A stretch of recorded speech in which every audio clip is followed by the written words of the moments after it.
Warahmatullahi wabarakatuh. Selamat pagi dan salam berjumpa kembali dengan materi dan pokok bahasan lainnya ya. Bapak pada pagi hari ini akan mengajak kalian untuk membahas mengenai tema 2, sub tema 1 pembelajaran kedua, yaitu melanjutkan materi yang sebelumnya. Anak-anak, coba amati gambar berikut. Apa yang kalian lihat? Baik, kalian bisa perhatikan ini ada pertemuan beberapa orang, ada kerjasama dari beberapa orang. Ini ada anak-anak bermain, yang satu rambutnya keriting, satu matanya sipit. Ini ada yang matanya sipit, ada rambutnya keriting, ada yang bapak-bapak tua. Ini semua menyatu, walaupun beda-beda tetapi bisa bersatu. Baik, lanjutkan. Bacalah teks berikut. Perbedaan yang menguatkan. Kampung Cempaka adalah sebuah kampung transmigran.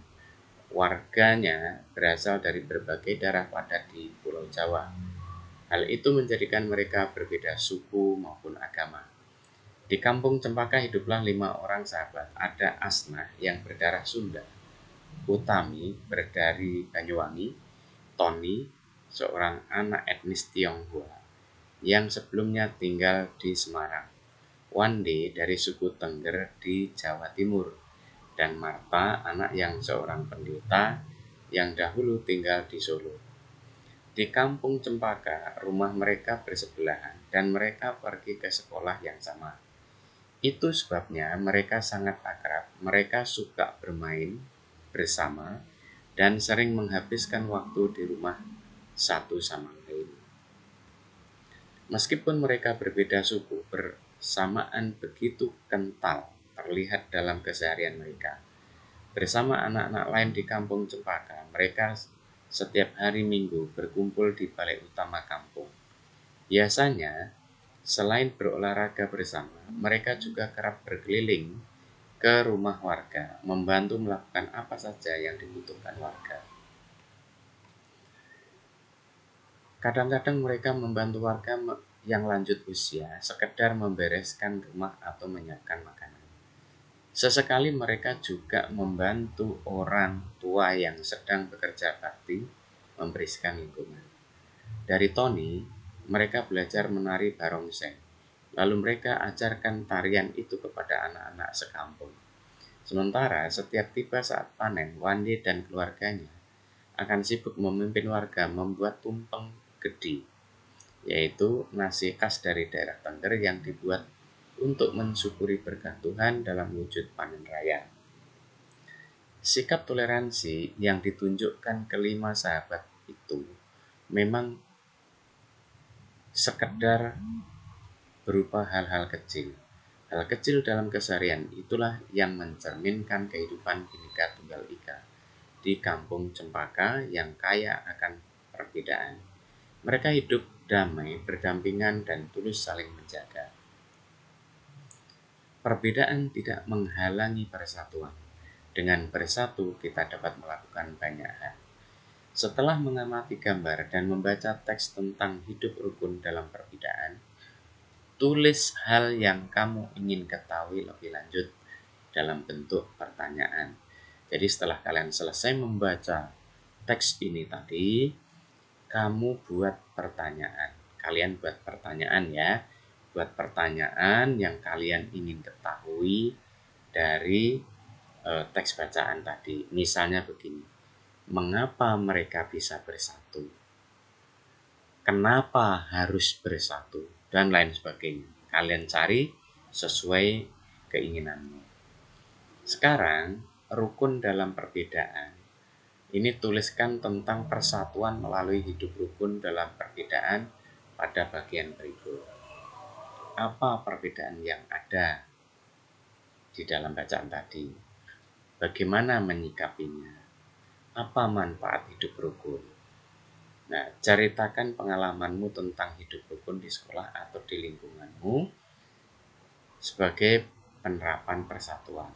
Jelaskan tentang perbedaan yang ada, kegiatan yang dilakukan teman atau warga bersama secara rukun, sikapmu atas sikap keluargamu terhadap perbedaan yang ada, manfaat yang kamu rasakan dari persatuan dalam perbedaan.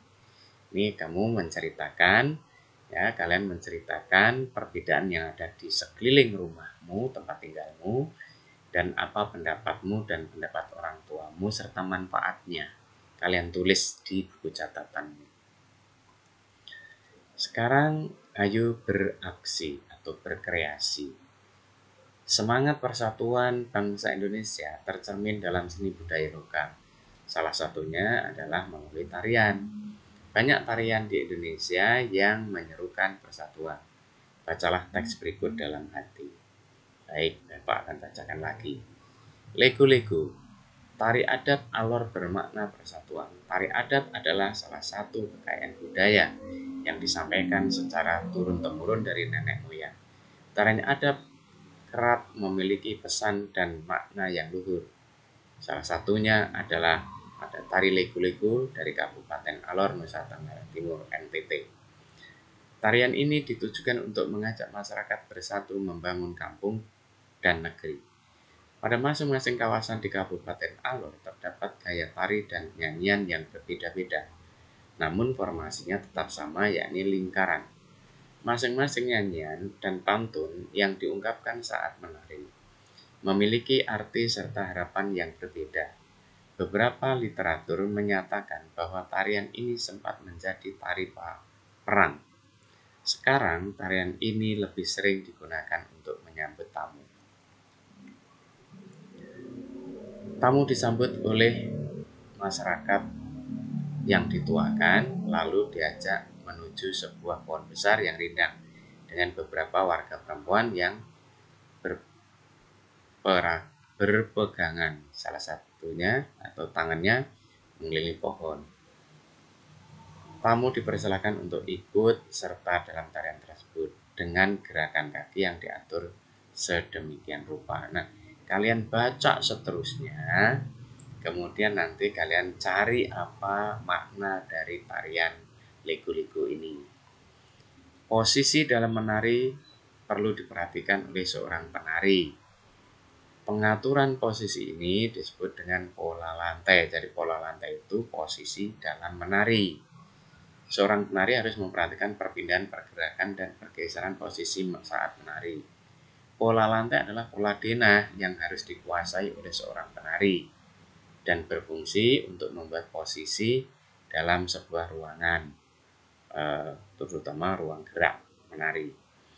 Perhatikan jenis pola lantai di bawah ini. Ini pola lantai vertikal namanya, atau disebut pola lantai lurus, baik dari depan ke belakang atau nyamping seperti ini. Kalian lihat, ini tari dari Papua, ini tari Jawa, ini tari dari daerah Bali, ya.